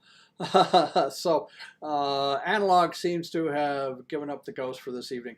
All right, Jack. Thanks for that. Appreciate your comments. Appreciate you checking in tonight. Just to let you know. This is KI0AR net control for the Colorado Astronomy Net.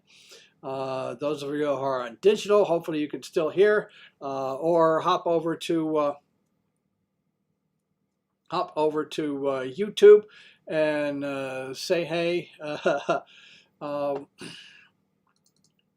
And we'll see if we can get you guys next week. I got a whole bunch of people that are listening in. I don't know whether they can hear me or not, but we'll see. Andrew, new call, KT9Q, Wisconsin. Good evening to you, Andrew. Again, welcome to the net. What have you got for us tonight? Go ahead.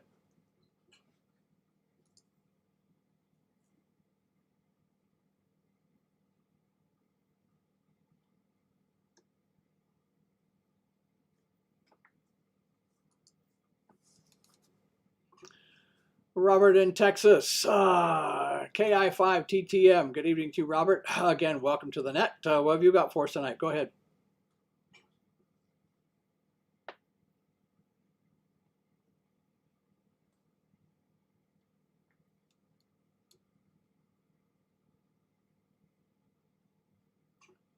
Yeah, Jack, I'm not getting any responses anywhere, so I'm wondering what's going on. Bala in India, VU3TBR. Good evening to you, Bala. Welcome to the net. What have you got for us tonight? Go ahead.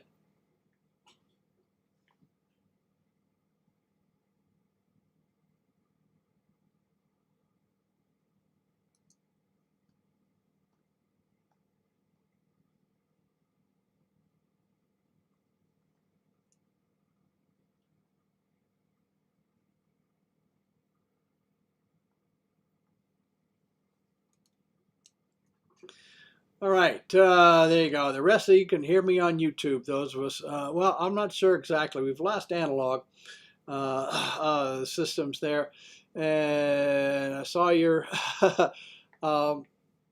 Ken saw your post over there. Hopefully they got the time. I think it's 6-ish Eastern time. So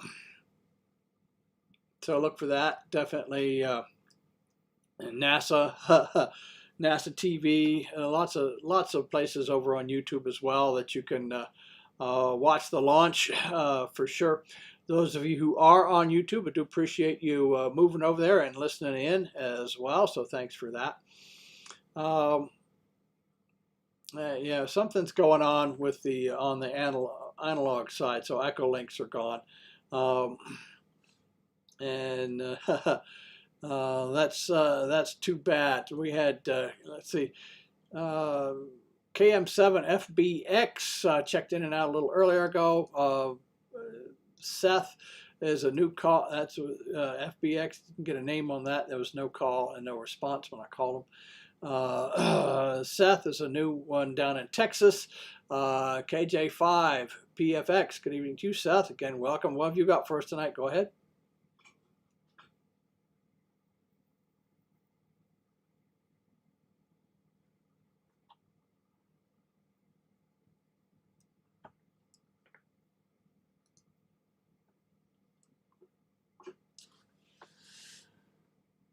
Okay, this is getting monotonous here. I'm just going to open up the net. If anybody can hear me that I haven't already talked to or haven't attempted to talk to, that can hear me, just give me a call, KI0AR. Let me know you're out there. Jack, I know you're out there. Jay, I know you're out there too. Anybody else that is listening tonight or can hear me, just give me your call sign and I'll say howdy. Those of you who are over on YouTube, if you got any questions or anything like that, I do appreciate you guys hanging around. If you got any questions over there or any comments, post them over in the chat window and I'll pass them along. Anybody else listening in that can hear me, that has checked in or hasn't checked in, please call KI0AR now.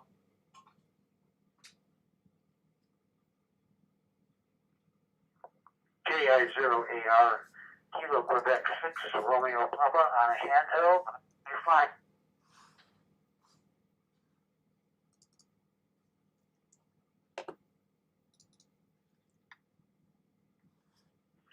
KI0AR, this is WEAN, Whiskey Echo 8 Mike.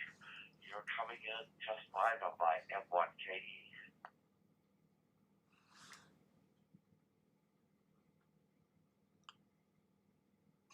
Okay, great. Let's see. KQ6RP. That's a cool call sign. That's new on the list as well. And David, we got you on the list too. WE8M. Don't know exactly what's going on, but there's only a few people that responded tonight. I got a whole bunch of monitors out there. We were having some system issues tonight. Richard, definitely welcome to the net. My name is Bernice. This Bravo Uniform Romeo November Echo Sierra Sierra, call sign Kilowatt India 0 Alpha Romeo. You've found the tail end of the Colorado Astronomy Net. Tell us a little bit about or tell me, and the few of us that are here listening tonight, a little bit about your background, interest in astronomy. Go ahead.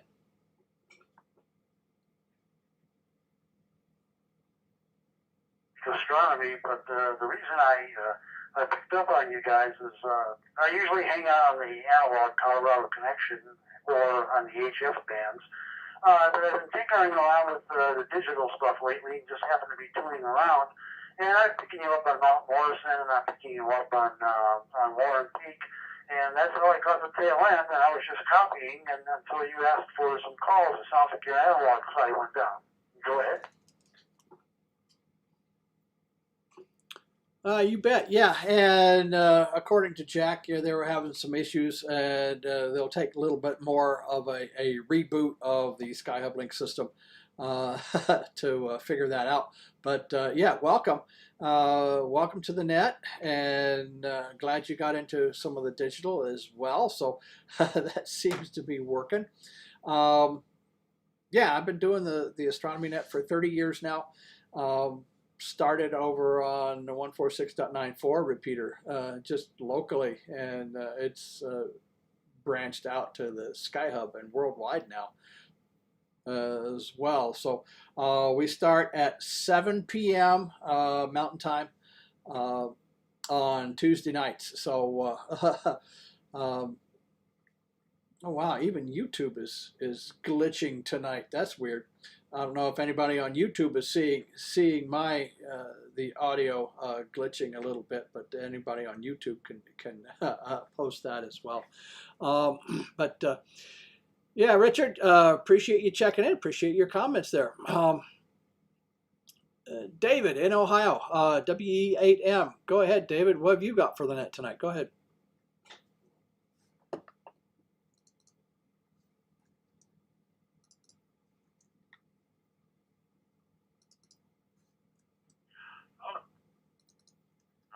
KI0AR at the net. This is WE8M. I don't have a whole lot to add. I just mainly noticed your problems with coming up in on the analog side, more so than the digital. I'm coming up on YSF. So anyway, I'm already in bed for the night with the M1KE and just kind of listen again. I don't check into your net as often as I used to because of local nets that I've got a stake in this area. So anyway, 73, clear skies, and back to that. WE8M.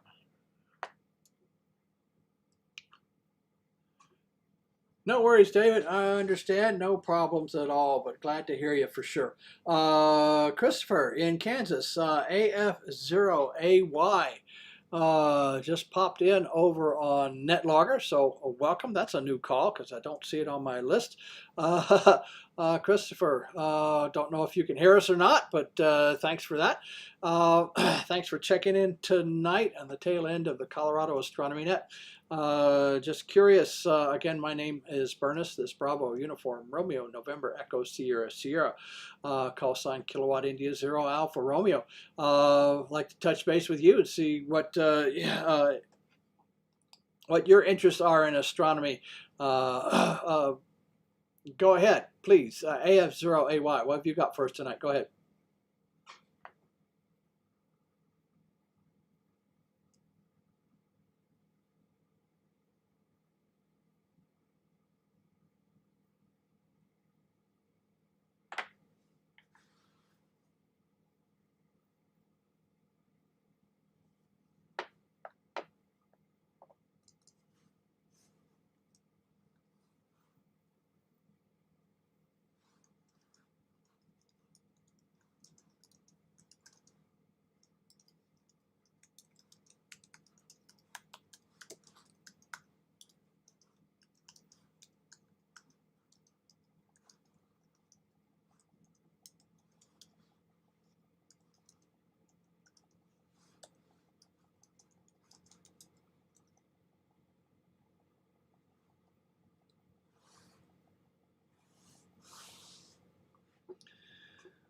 All right, this is KI0AR net control for the Colorado Astronomy Net. Not seeing, yeah, crystal clear over on YouTube for sure.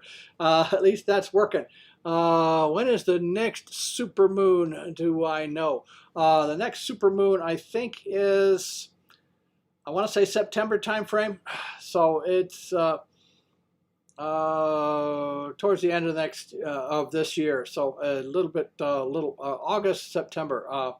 I'll definitely have to check on that, but later in the year for sure. We won't worry about that quite yet. All right, I think I've seen all the questions over there on YouTube, so thanks for that.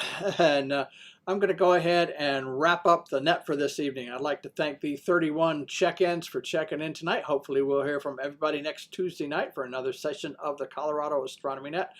I'd like to thank the Rocky Mountain Radio League for the use of their repeater systems. Also like to thank the SkyHub Link group for use of their systems as well. SkyHubLink.com for more information on that. In fact, I will start including that in my intro as well, and make sure, along with the nodes. As well, at least for the digital. I'll have to look up the All-Star node as well. So there you go. All right, with that, I will say 73 and keep looking up. This is KI0AR. I'm clear.